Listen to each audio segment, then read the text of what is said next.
김종배 시선 집중. 여러분 안녕하십니까? 김종배입니다. 국제 상황을 짚는 GB타임즈 시간입니다. 오늘은 트럼프식 거래 외교로 골머리를 앓고 있는 두 나라의 상황 들여다봅니다. 먼저 1부에서는 우크라이나로 갑니다. 전 세계를 충격에 빠뜨린 트럼프와 젤렌스키 회담, 후폭풍이 가시질 않고 있습니다. 트럼프가 우크라이나 지원을 전면 중지하자 젤렌스키가 광물협정 서명 의지를 밝히며 백기투항했다고 하는데요. 트럼프가 무너뜨린 미국의 도덕적 리더십, 장기적으로 국제 질서에 어떤 영향을 미칠지 살펴보겠습니다. 2부에서는 캐나다로 갑니다. 미국과 캐나다, 트럼프의 관세 폭탄으로 시작된 두 나라 사이의 갈등이 좀처럼 좁혀지지 않고 있는데요. 오랜 우방국인 한편 복잡한 역사와 감정이 얽혀있는 두 나라. 이번 갈등을 계기로 관계에 어떤 변화가 있을지 함께 짚어보겠습니다.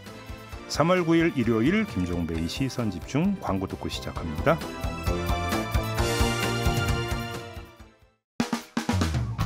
평일에 JB타임즈가 있다면 주말엔 글로벌타임즈가 있다. 테마로 알아보는 국제정치 GB타임즈. 네, 세 분과 함께합니다. 다큐앤뉴스 코리아의 김영미 대표 모셨고요. 어서 오세요. 네, 안녕하세요. 서울신문의 송현석 기자 모셨습니다. 어서 오세요. 네, 안녕하세요. 그리고 장휘 연세대 국제학대학원 개공교수 모셨습니다. 어서 오세요. 네, 안녕하십니까. 네. 김영미 대표께 먼저 여쭤볼게요. 그 다큐는 방영 끝났습니까? 네, 끝났어요. 네. 절찬리에 끝났습니까? 그렇게까지 절찬리는 아니었는데 그러니까 지상파 위기다 보니까 지상파 시청률은 많이 안 나왔는데 유튜브가 아주 잘 나오는 중이에요. 아, 그래요. 이제 방영은 끝났고 이제 상 탈 일만 남아 있습니까? 전 상에 관심 없어요. 이 매침이나 바르시고. 아니 뭐. 이제 후배들이 타야 되는 거 아닌가 하는 생각이 들어서. 네, 아무튼 진짜로 그 전장에까지 직접 가셔가지고 제작을 해온 아주 귀한 다큐멘터리인데 많은 분들이 좀 봤기를 이렇게 바라면서 오늘 이야기 좀 바로 넘어가 보죠. 저는 이런 정상회담은 처음 봤거든요. 막 삿대질러 가면서 막 원성 높이고. 주먹만 없었을 뿐이지. 네. 그러니까요. 주먹 날리는 짤도 막 돌아요. 네. 우리 세 분의 한번 관전평을 한번 좀 들어보겠습니다. 장희 교수님은 어떻게 보셨어요? 저도 이런 정상회담을 우리가 이제 TV로 생중계로 보는 시대가 됐구나.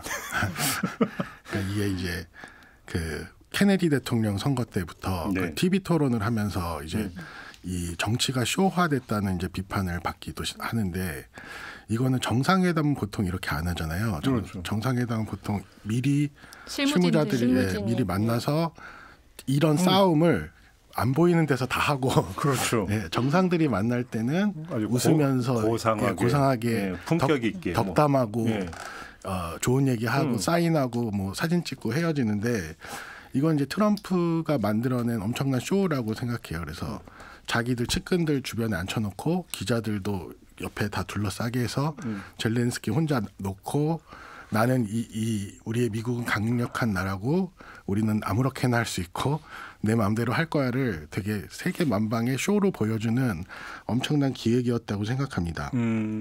그래서 이게 저는 하나 우려되는 것은 이게 앞으로도 트럼프 비슷한 사람들이 지도자가 되면 이거를 또 하면 이게 만약 트렌드가 되면 어떡하나. 그러니까 저희가 외교 협상을 그렇게 비밀리에 하는 이유는 사실은 뭐 그 국익을 위해서 서로 거래도 있을 수 있고 당연히 해야죠. 좀 서로 비방을 할 수도 있고 그런데 그런 협상이 이루어진 뒤에는 이제 우리가 웃으면서 좋은 관계로 나가는 걸 보여주는 이게 어떻게 보면 이제 외교의 되게 중요한 그 점들 중에 하나인데 이게 이제 이런 식으로 쇼가 돼버리면 또 이제 극단적인 그 상황들 그리고 자기들 지지자를 결집시키기 위한 극단적인 발언들, 극단적인 싸움들이 이게 마치 정상적인 외교 정책의 하나가 될까봐 그러진 않을 거라고 생각을 합니다. 하지만 점점 더 이제 요즘에 그런 트럼프 같은 지도자들이 여러 나라에서 당선 유력하거나 당선이 되는 걸 보면 이게 또 새로운 노말이 될까봐 좀 걱정이 됩니다. 우리 송현석 기자의 초고로 보시기에 네. 이게 짜여진 각본이라고 보세요. 어떻게 보세요? 저는 개인적으로 짜여진 각본까지는 아닌데 제가 받았던 느낌은 일단 영화 곡성의 대사를 빌려서 트럼프는 미끼를 던져본 것이고 젤렌스키는 이걸 확 물어버렸다. 말렸다. 네, 그러니까 트럼프 대통령하고 더불어서 벤스 부통령까지 일종의 외교적 매복을 깔았던 거예요. 그리고 젤렌스키 대통령이 여기에 넘어간 거죠. 네. 그래서 사실은 이게 제가 이 미끼라는 단어를 제가 쓴 게 아니고요. 원래 그 친 트럼프 인사죠. 그 린지 그레이엄 공화당 의원이 젤렌스키 대통령한테 정상회담 시작하기 전에 미끼를 물지 말아라. 라는 조언을 했다고 합니다. 실제로. 그래요? 네. 그렇게까지 했는데도 젤렌스키 대통령이 거기에 넘어가 버린 거죠. 그래서 저는 사실 애초에 트럼프 대통령이 쇼를 계산했다는 생각은 들지 않지만 벤스 부통령이 뒤에서 이걸 기획을 했을 수는 있다. 저는 오히려 벤스 부통령 쪽에 훨씬 더 눈길이 많이 갔어요. 제가 왜 이 질문을 드렸냐면 처음에 옷이 그게 뭐냐고 네. 그 질문부터 들어오잖아요. 그렇죠. 그러니까 사실은 공개된 자리에서 그런 질문을 던지는 것 자체가 일단 되게 무리한 거잖아요. 그러니까 그것도 웃긴 게 좀 긁은 거 아니에요, 그러니까? 완전 긁은 거죠. 완전 긁은 거고 그럼 백악관에 들어오는 인사들이 주요 인사들이 다 그러면은 그런 백악관이 원했던 그런 복장이었냐? 아니죠. 저희 일론 머스크 보면은 맨날 모자 쓰고 티셔츠 입고 애기 데리고 들어오잖아요. 맞아요. 지금 양복 입어요. 이제는 양복 입죠. 네, 그날 이후 일론 양복 머스크가. 입어요. 네, 그러니까 그거 자체가 사실 저는 벤스 부통령이 여기에 동석하면서 일이 꼬였다고 생각을 해요. 네, 모든 사단의 발단이 벤스 부통령에서부터 시작이 됐고 왜냐하면 초반에 한 40분은 분위기 좋았거든요. 그러다가 이제 벤스 부통령이 확 하고 나가니까 젤렌스키 대통령이 거기에 확 넘어간 거죠. 쉽게 보면 벤스는 질렀고 젤렌스키는 말렸다. 그렇죠. 이렇게 되는 거죠. 네. 근데 사실상 두 사람 다 TV 시청률을 견인하던 사람들이에요. 그렇죠. 트럼프도 마찬가지고 실제 젤렌스키가 시트콤에서 대통령 역할을 나왔을 때도 이런 비슷한 장면이 있어요. 그래서 본인이 그걸 감수하고 넘어가 주는 그런 게 있어요. 그래서 제가 생각했을 때는 그때 안 넘어가고 미끼를 안 문다 한들 젤렌스키 대통령이 무엇을 더 할 수 있었을까라는 생각이 들고 당시 이게 다 생중계되는 상황에서 젤렌스키 대통령은 내수용 정치도 생각을 해야 되는 거죠.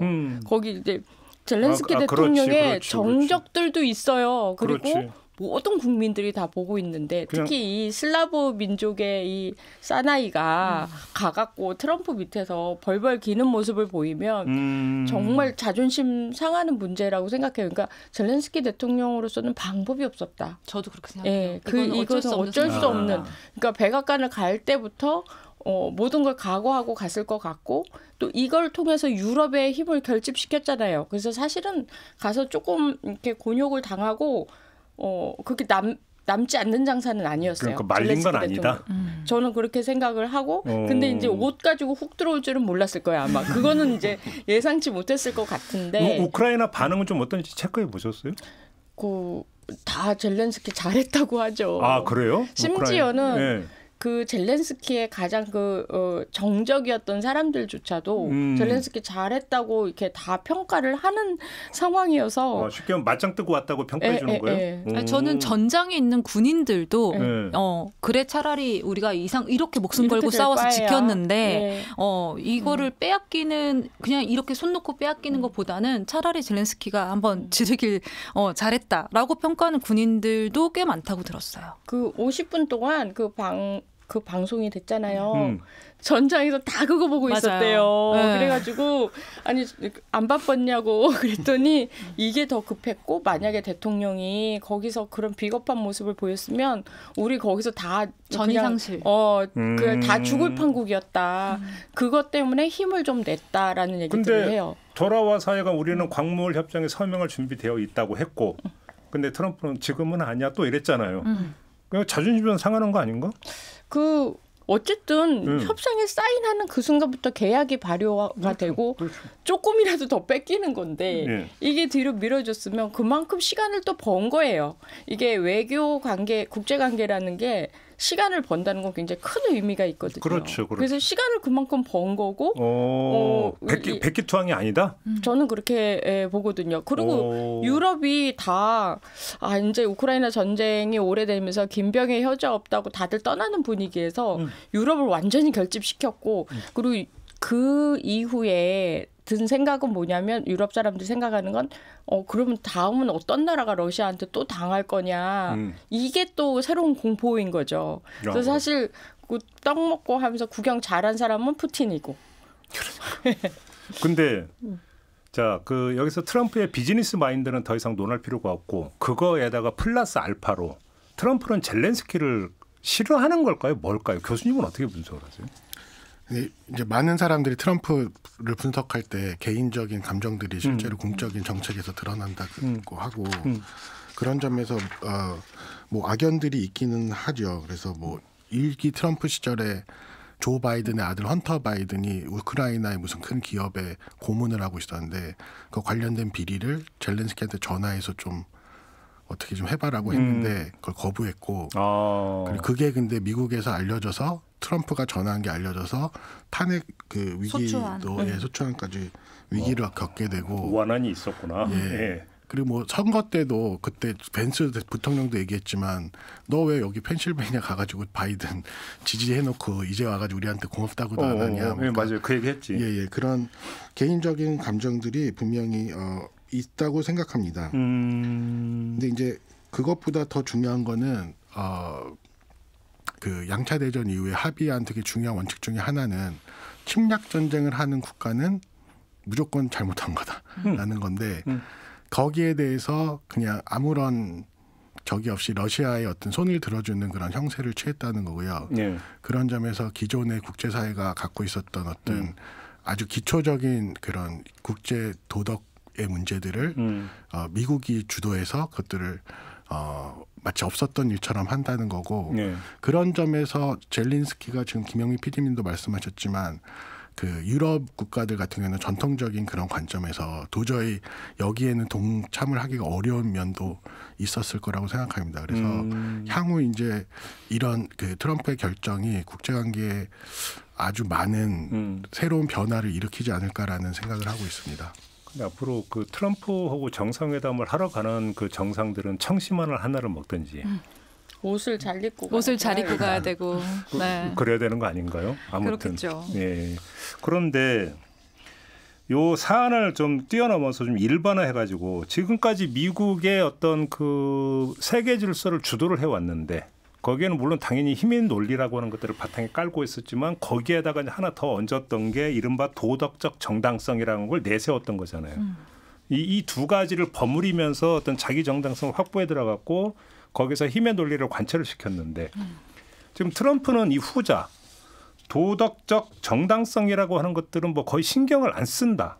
지금 이렇게 봐야 되는 거 아닌가요? 그렇죠. 그러니까 트럼프라는 인물이 사실 기존의 미국의 주류 세력이 가지고 있던 뭐 일종의 신념, 그러니까 뭐 미국은 동맹을 돕고 또 그런 동맹은 미국을 약간 형처럼 따르면서 미국 주도의 자유주의 국제 질서를 지키는 게 이제 미국의 안보와 국익에 도움이 된다. 이게 결국은 미국의 도덕적 정당성으로 이어지는 그런 규칙들이 있었는데 트럼프는 이걸 완전히 깨는 그런 인물이 된 거고 게다가 이제 트럼프가 왜 이런 도덕적 정당성을 국제사회에서 이렇게 당당하게 깰 수 있느냐. 저는 결국 이게 지지층의 힘이라고 보거든요. 그러니까 사실 지지자들이 예를 들어서 아주 작게 바이든 바보야 라고 이야기를 했어요. 예를 들어서. 근데 트럼프는 이거를 정말 크게 내 지지자들이 다 바이든 바보래. 이렇게 이야기할 줄 아는 그런 인물이잖아요. 네네. 그러다 보니까 지지자들의 목소리가 트럼프에겐 굉장히 크게 작용하는 부분들이 있고 사실 지금 이렇게 도덕적 정당성이 무너지는 상황에 대해서 미국 내부에서도 굉장히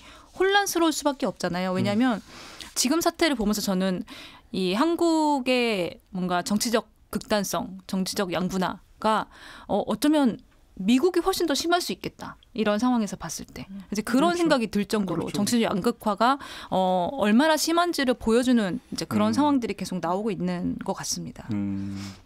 근데 문제는 이렇게 지금 일방 독주를 넘어서 거의 폭풍의 질주잖아요. 항상 여기에는 이제 부작용 내지 역작용이 따르기 마련 아니겠습니까? 어느 임계점에 도달을 하면 이것이 트럼프를 공격에 내몰 수도 있는 거 아닌가요? 근데 어느 정도 수위가 넘어선다고 이미 다들 판단하잖아요. 이미 넘어서고 있다. 예. 근데 그것조차도 저는 전략이라고 생각하거든요. 그러니까 굉장히 평범한 사람이 갑자기 이렇게 뭔가 예외 상황을 했을 때는 왜 그래라고 거부감이 들 수 있는데 항상 그런 사람이 그런 식으로 외교를 하면 뭐 쟤는 원래 그래라는 인식이 더 많아질 거거든요. 네. 지금 현재 트럼프가 맞선 나라는 우크라이나, 캐나다 몇 나라 안 돼요, 지금. 근데 이제 앞으로 뭐 중국도 있고, 뭐 북한도 있고, 일본도 있고, 우리도 있고요. 그래서 여러 가지를 봤을 때 그런 이미지를 갖고 대할 땐 뭔가 더 무례하게 하더라도 원래 그런 사람이야라고 이해하고 넘어갈 가능성이 많은 거죠. 그러니까. 그래서 이 수위를 넘어가는 것도 본인의 전략이 아닐까라고 생각해요. 우리가 이제 일상생활에 되면 내가 전따시킨다고 생각하는데 그렇죠. 실상은 내가 왕따당하고 있는. 저도 지금 그 생각을 하고 있었습니다. 미국 대 비미국.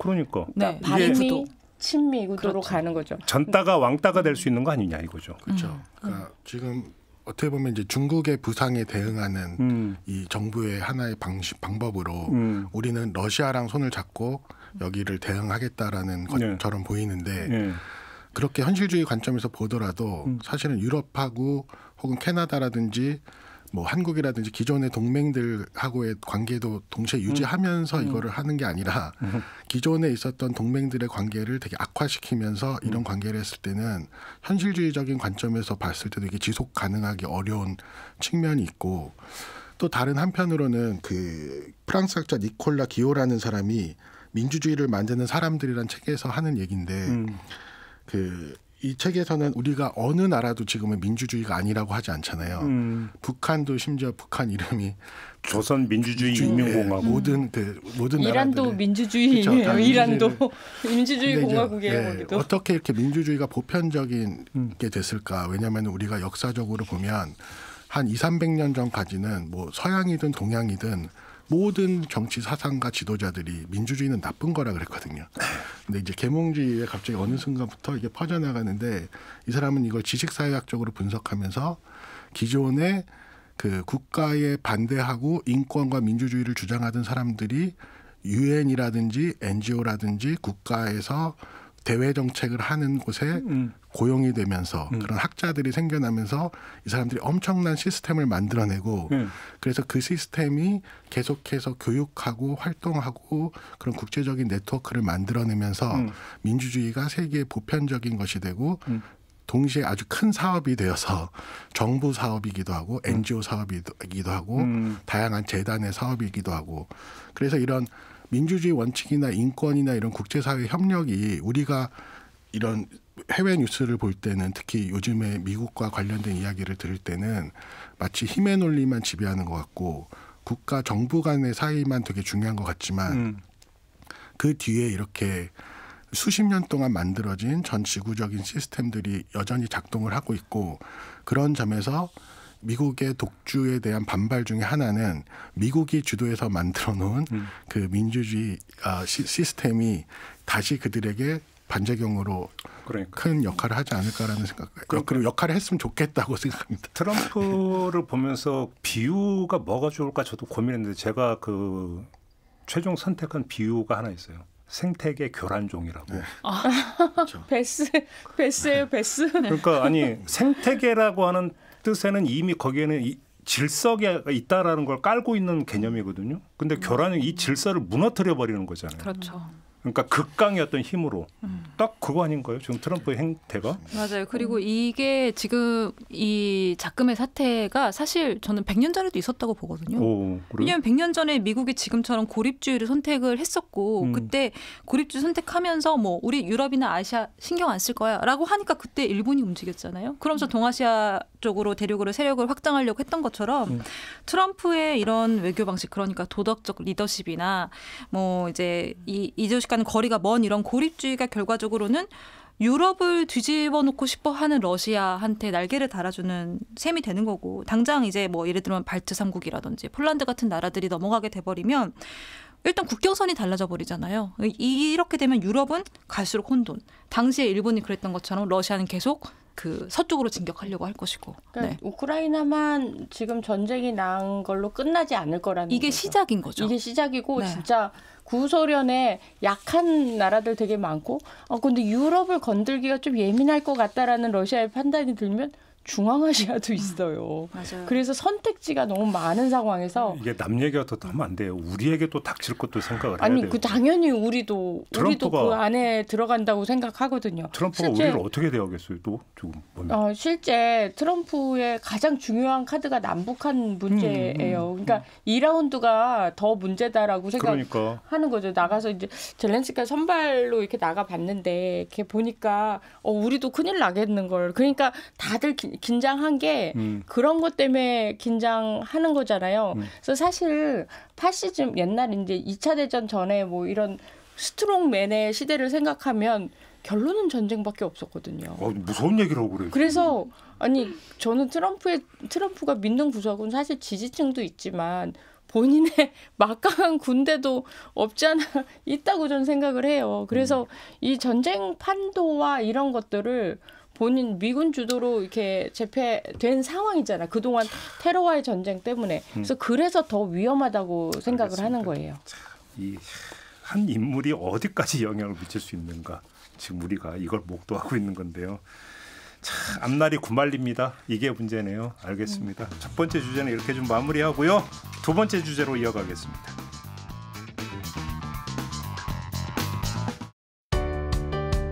때로는 날카롭게, 때로는 삐딱하게, 그러나 매 순간 섬세하게 시선이 필요한 우리 사회 곳곳을 살펴봅니다. 김종배의 시선집중. 네, 세 분과 함께하고 있습니다. 김영미 대표, 송현석 기자, 그리고 장휘 연세대 개공교수와 함께하고 있는데요. 이번에는 캐나다로 가보겠습니다. 미국과 캐나다의 관계가 좀 심상치 않은데요. 25% 관세를 때린다고 했다가 한 달 유예를 해줬고, 근데 이번에 때린다고 해서 캐나다가 또 막 들끓고 있는데 또 들어온 소식은 또 한 달 또 유예 준 아니. 이러면 캐나다가 뭐라고 반응을? 지금 우리 데리고 지금 장난치냐 이렇게 나올 거야? 어떻게 나올 거야? 내 이제 고맙다라고 나올 거야? 어떻게 나올 거예요? 고맙다라고 나올 수는 없죠. 지금 그래. 이미 다 뒤집어 놓고 약간 병주고 약주고도 아니고 말 그대로 유예이기 때문에 그리고 이미 이제 하루 전에 다들 경험한 거잖아요. 그러니까 유예한다고 했다가 다시 때린다고 했다 또 유예한다고 했다가 그러니까 이거 자체가 이미 이제 캐나다 입장에서는 굉장히 굴욕적인 거예요. 관세라는 게 그냥 동네 무슨 반상에서 나온 얘기도 아닌데 그래서 캐나다 같은 경우는 뭐 이제 일단 세계무역기구에 제소를 이미 한 상태고 원래는 자동차 때문에 사실 뭐 일부만 관세 유예를 하기로 했다가 트럼프가 이번에 이거를 갑자기 또 한 달 전체 유예하겠다라고 바꾼 거는 사실상 캐나다와의 관계를 고려한 게 아니고 미국 국내 여론이 너무 좋지 않은 부분들이 물가가 있다. 많이 오르고 있다면서요 이미. 물가도 엄청 많이 오르고 있고 계란값이 너무 많이 올랐어요. 그러니까 이전부터 계란값은 조류 인플루엔자 때문에 올랐지만 미 농무부 장관이 나와서 계란값이 오르니까 자 그럼 여러분 모두 우리 암탉을 키웁시다. 이렇게 이야기를 하면서 진짜로 그렇게 얘기했어요? 네. 미 농무부 장관 여자분이시거든요. 나와서 그렇게 얘기를 하셨어요. 그러니까 사람들 안 그래도 지금 물가 오르고 계란 못 사 먹어서 미치겠는데 거의 말이 앙뚜아네트 수준 아닌가요? 네. 이렇게 되니까 이제 미국 여론이 너무 안 좋아진 거죠. 그래서 결국은 한 달 유예를 더 결정하지 않았나. 네. 근데 사실 계란값이 비싸게 오르는 것도 관세가 오르면 사고가 다 같이 오르는 거거든요. 그게 소비자가가 올라갈 수밖에 없는 거고. 그러니까. 그 미국은 계란 한 판이 12개인데 제 기억에도 3불 이상을 내고 뭐 그 아주 고급 라인 아니면 근데 그게 $10 가까이 해요 지금. 그러면 거의 2배 이상은 13,000원, 14,000원 온다는 얘기인데. 그 정도로 내고 계란을 먹은 적이 없어요 이 사람들이. 한 알에 1,000원이 넘는다는 네, 거죠. 한 알에 원래 지난 2월 기준으로 600원대였어요. 그러다가 지금 한 달 만에 2배가 된 거예요. 된 거죠. 그러니까 미국에서는 그럼 계란 프라이 서비스는 없겠네요. 그런 거 없습니다. 지금 암탉 키워가지고 직접 알 받아서 먹어야 된다니까요. 우리나라는 아직도 계란 프라이 서비스가 좀 있긴 한데. 미국의 계란 소비가 얼마나 많았으면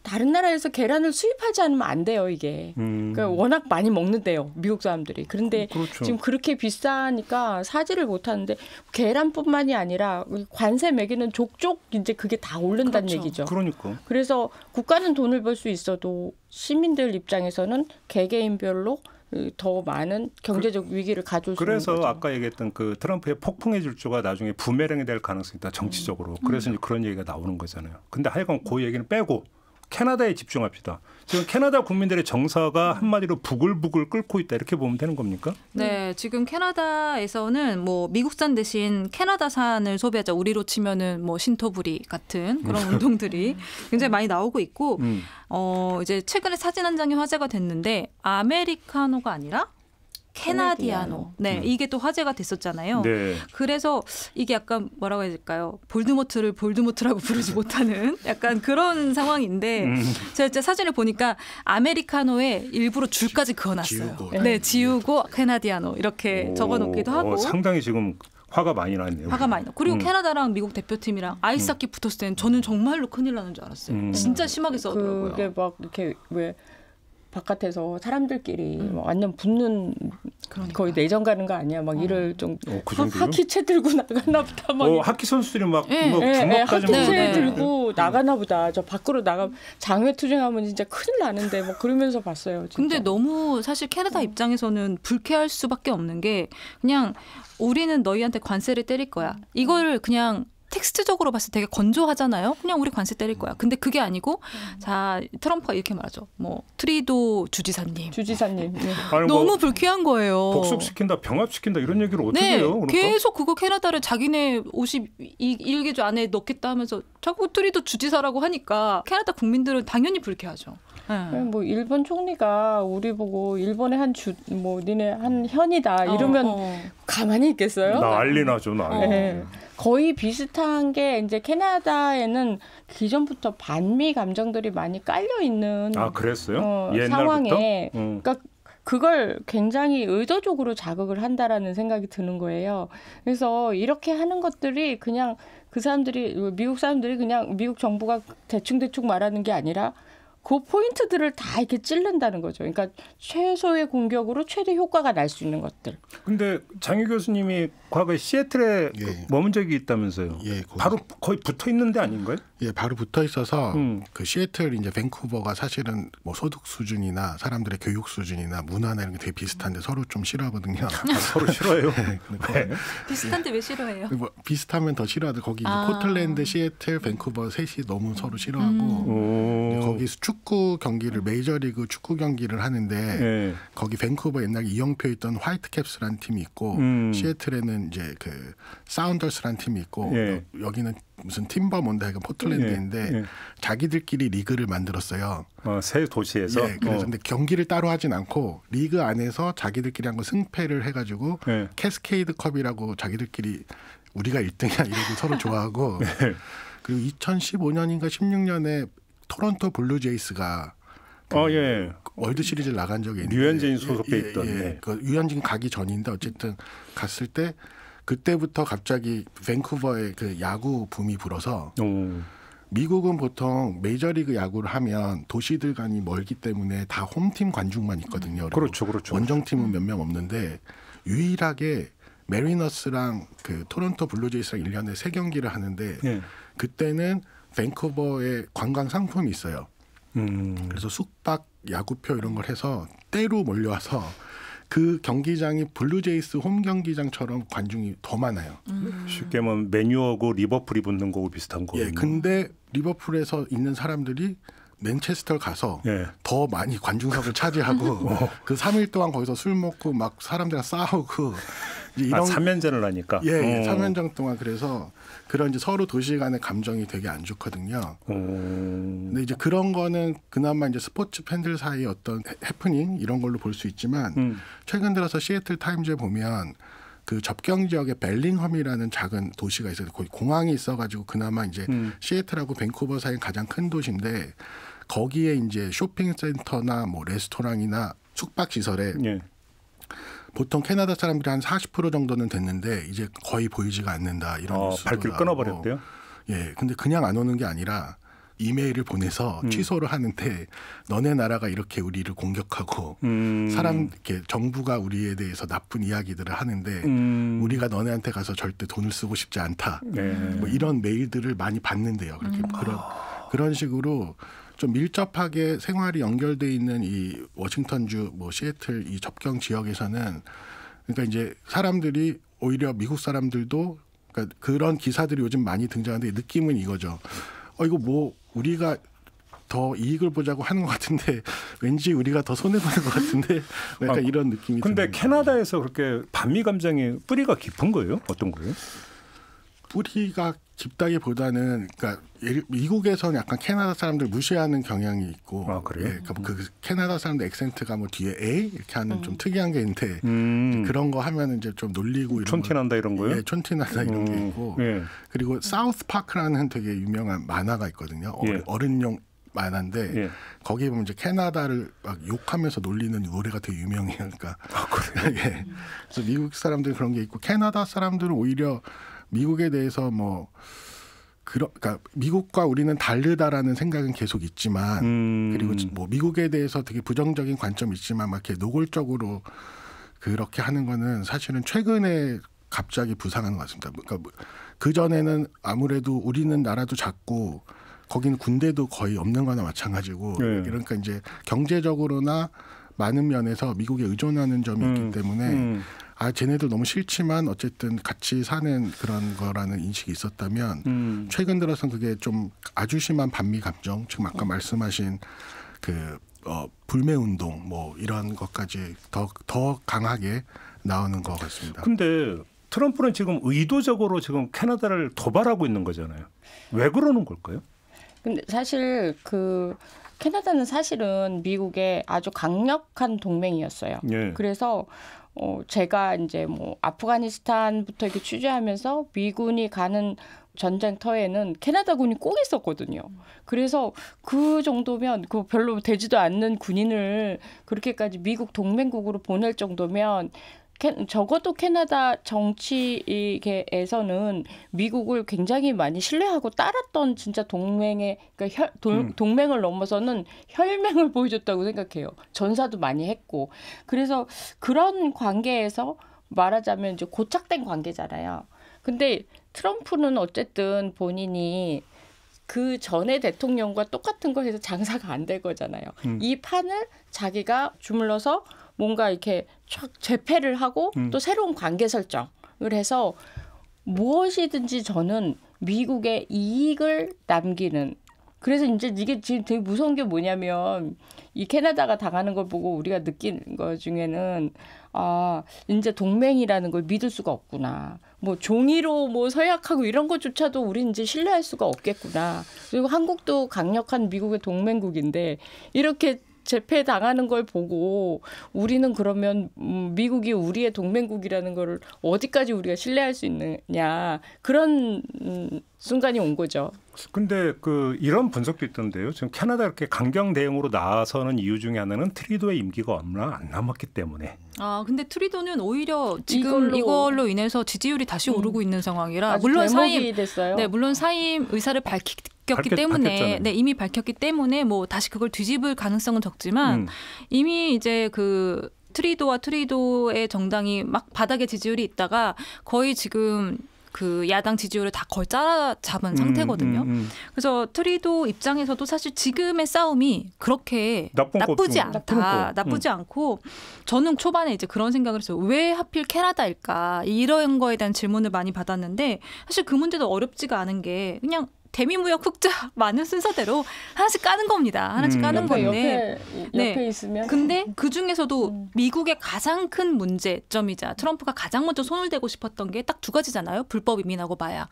이게 다 같이 얽힌 게 캐나다였던 거예요. 그러니까 무역 흑자가 사실 대미 무역 흑자 1위는 중국이지만 사실 중국은 어차피 디폴트 값으로 지금 잡혀 있는 거고 2위가 유럽연합, 3위가 멕시코 뭐 이렇게 가잖아요. 그러니까 이제 가까운 이 불법 이민이나 마약하고 섞인 나라부터 때리기 시작하는 거죠. 근데 그럼 트리도의 대응과 밑에 멕시코 셰인바움의 대응에 어떤 차이가 있다고 보세요? 오히려 셰인바움이 오히려 더 그 유리하게 대응한다는 평가도 좀 있는 것 같은데. 그랬었는데 셰인바움 대통령도 사실상 이제 화가 났다라는 걸 표현을 했죠. 아 이제 임계점이 왔습니까? 네, 임계점이 왔어요. 그래서 9일 날 이제 현지 시간으로 9일에 우리가 이제 뭘 할 건지 우리도 보복 관세 때릴 거니까 그 품목을 이제 발표를 하겠다 이렇게 이제 예고까지 해놓은 상태거든요.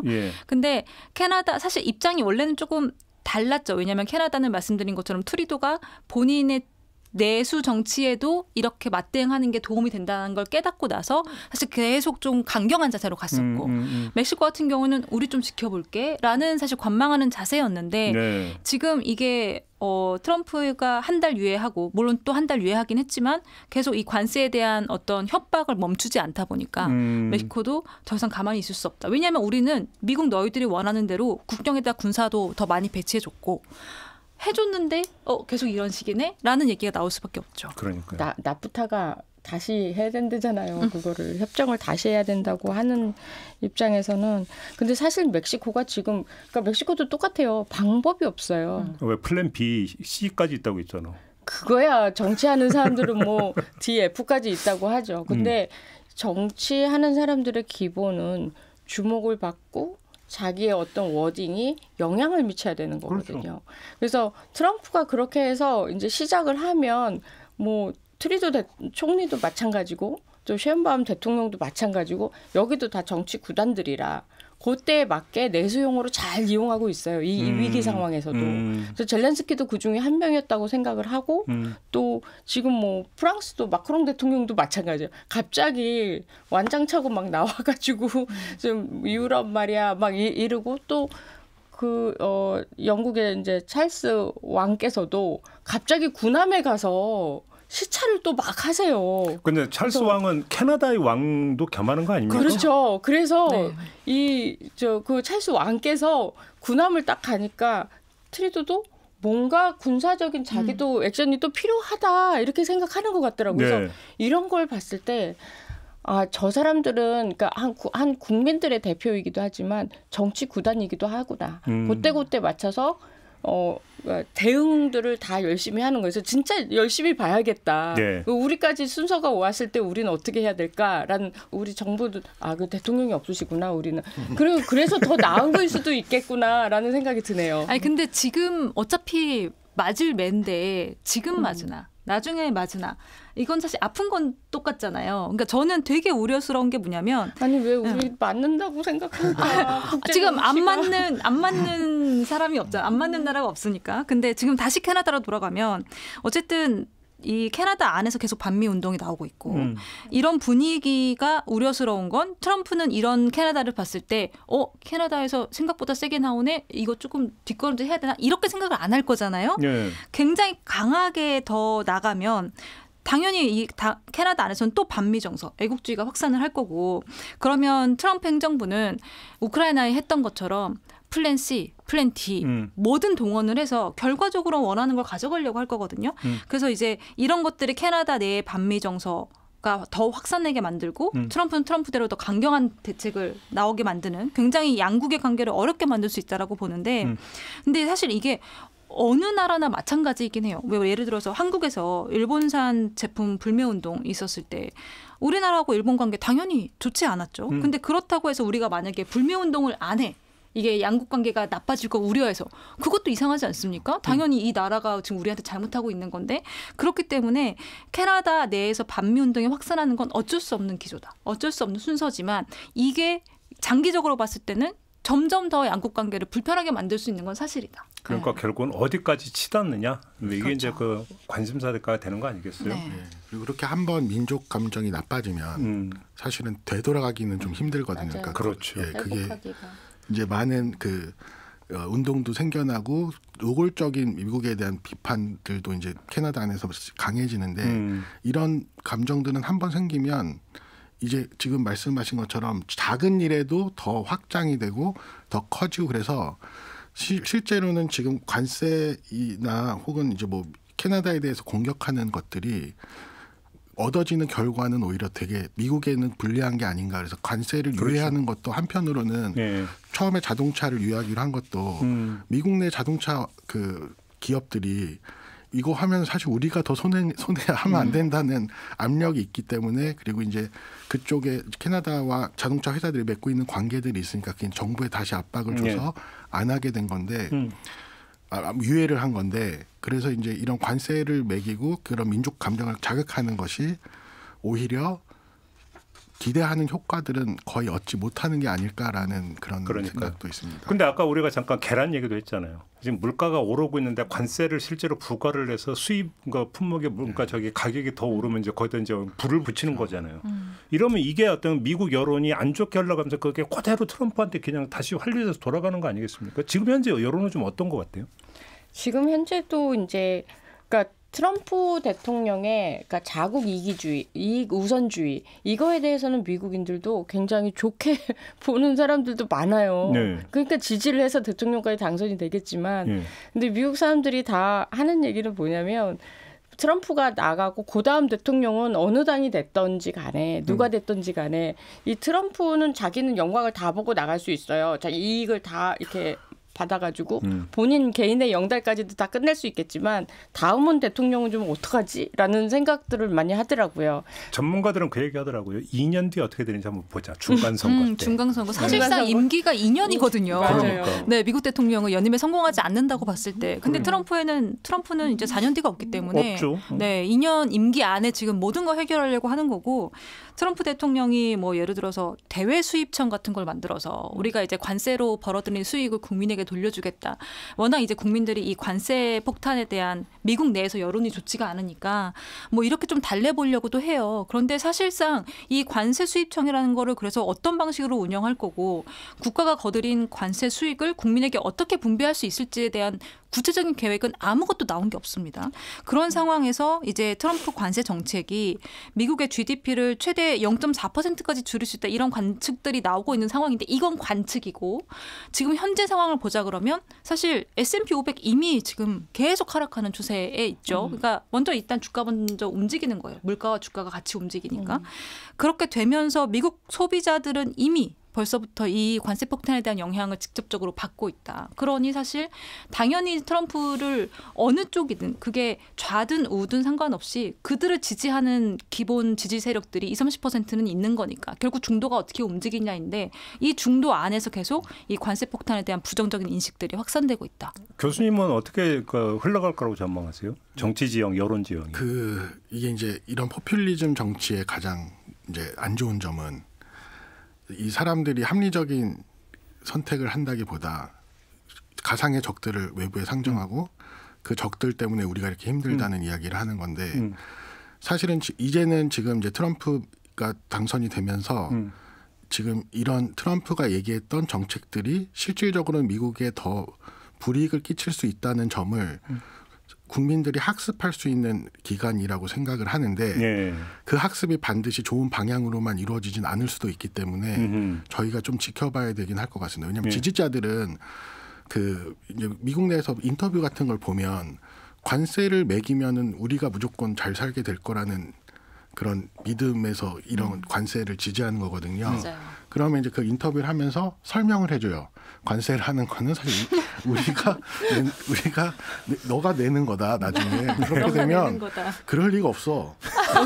그러니까 일반적인 사람들에게 그리고 특히 트럼프를 지지하는 사람들에게는 이 관세가 미치는 영향이 그렇게 우리가 생각하는 것처럼 당연하게 받아들여지지 않을 수도 있고. 그렇죠. 예, 그런 점에서 포퓰리즘적이고 극우적인 미국의 정치는 다른 외부의 적들을 계속해서 만들어내면서 계속해서 고립화되면서 이전의 미국이 아닌 다른 미국으로 갈 수 있는 가능성도 있다고 생각합니다. 그러니까 지금 미국 그 경제를 지탱하고 있는 게 무슨 뭐 일반 제조업 이런 게 아니잖아요. 네. 어떤 첨단 빅테크 이런 거 중심으로 돌아가고 있는데 그러면 예를 들어서 어떤 생필품이나 이런 것들의 상당 부분은 지금 수입에 의존하고 있는 게 또 미국이잖아요. 그런데 관세 폭탄을 때려버리면 미국민들의 생필품 가격이 오르는 건데 이거는 예를 들어서 우리 총선 직전에 배추 한 포기 얘기나 대파.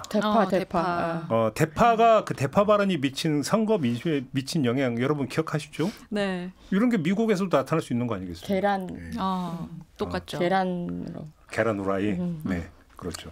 그 트럼프가 얼마 전에 한 얘기가 그러니까 한국 평균 관세가 미국보다 4배가 높다고 얘기를 하는 거예요. 그래서 이게 사실일까라는 생각에서 막 찾아봤어요. 근데 사실이 아니더라고요. 0.7. 아니 평균 관세가 0.7%. FTA 자체가 무관세인데 뭔 소리야 지금. 그러니까 그런 걸로 봤을 때 트럼프는 굉장히 미디어적인 이런 것들을 그러니까 뭔가 연예인 같이 뭐 잘 이렇게 얘기를 하는구나. 4배 그러니까 진짜 다 믿게 되는 거예요. 미국 사람들 특히 그 우파 쪽도 그래? 한국이 그렇게 4배나 해먹고 있었어? 뭐 이렇게 받아들이거든요. 그러니까 윤석열 대통령 버전으로 설명을 하면 트럼프 대통령이 가짜 뉴스를 퍼뜨리면서 선전선동을 하고 있다. 그래서 저는 트럼프 대통령도 유튜브를 보는 것 같아요. 우파 쪽. 이렇게 발언을 이렇게 보면 저도 이제 되게 미국의 우파 쪽 유튜버들 많이 보거든요. 어떻게 생각하는지 저 사람들 머릿속에 뭐가 있는지 궁금해가지고 이렇게 보는데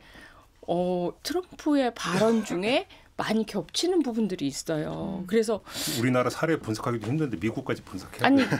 알고리즘이 데려다주는 정치 세계에 관심이 있는 거죠. 저는. 알겠습니다. 이제 시작인데 지금 우리나라 얘기를 못했어요.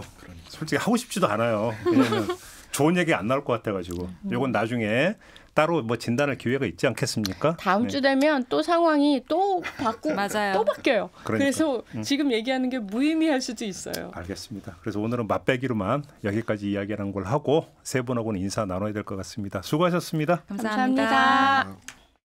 네, 김종배의 시선집중 오늘 준비한 이야기는 여기까지입니다. 물러가고요. 내일 아침에 다시 인사드리겠습니다. 고맙습니다.